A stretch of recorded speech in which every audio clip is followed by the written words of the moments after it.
Thank you.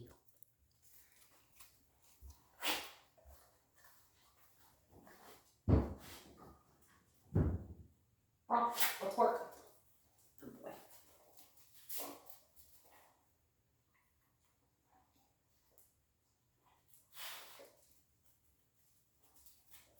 So what we're doing here with Bronco is I'm having him work for his dinner. I'm also going to be working on something that is going to help him, good boy, work on his leash walking as well, which is switching sides. And I know that we're just in an enclosed garage, and this is a relatively non-distracting space, good boy.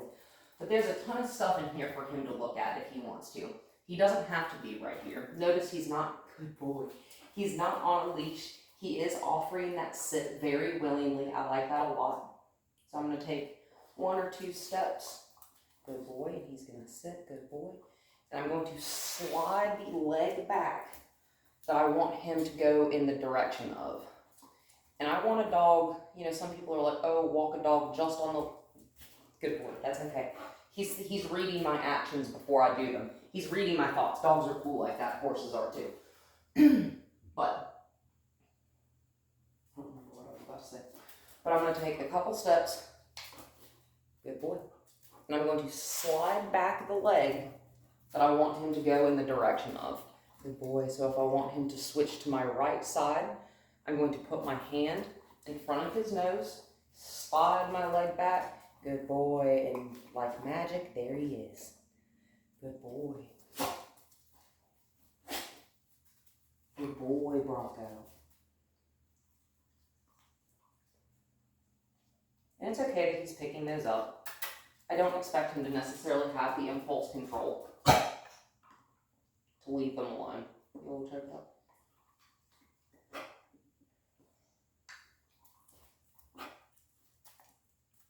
Good boy. He thought about walking forward.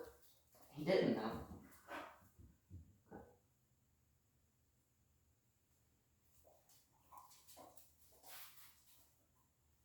Good boy.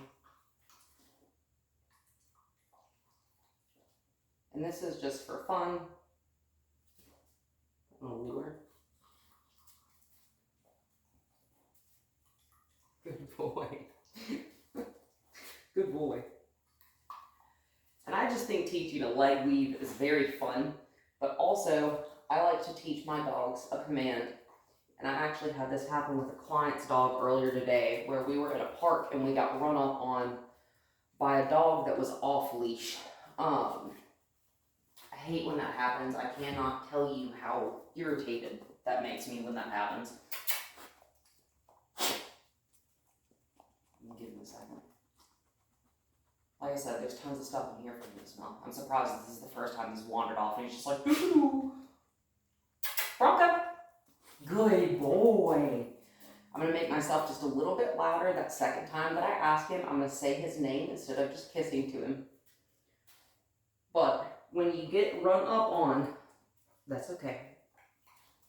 When you get run up on by a dog that's off leash, proper procedure is to put yourself between your dog and that dog.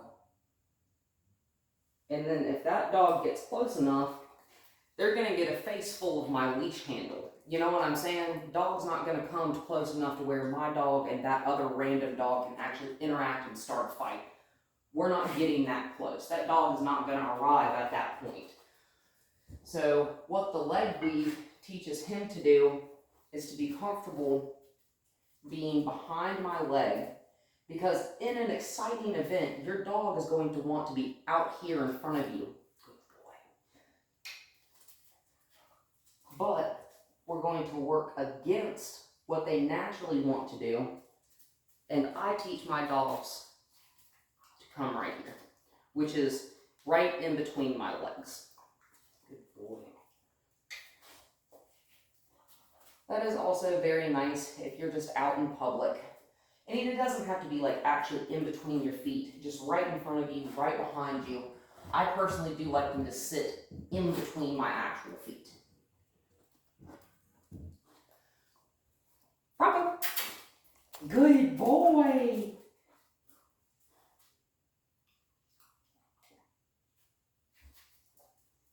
Good boy. And we're gonna do the same actions. Whoops, that's okay, my bad. I'm gonna lure him back to the side. This left side, that is. Good boy, I'm gonna give him a treat for coming over here. I'm going to slide my foot out. Good boy, good boy, good boy. This is fun for him. This also really helps him think. Yes, thank you for your hand kisses. Like I said, this is very, very useful when it comes to teaching a dog how to leash walk. Working off leash first is always where we want to start, because we want to make sure that our dog is responding to us, our cues, and our body language rather than our leash, because we don't ever want our point of tension, right? So like you want the horse to respond to you based on your body cues, your language, and non-verbal, right? You want leg cues and whatnot. That's fancy. I want this dog to be fancy broke too, because he can be. You're just a goofball. Saying that's totally fun. Thank you. You're a good boy.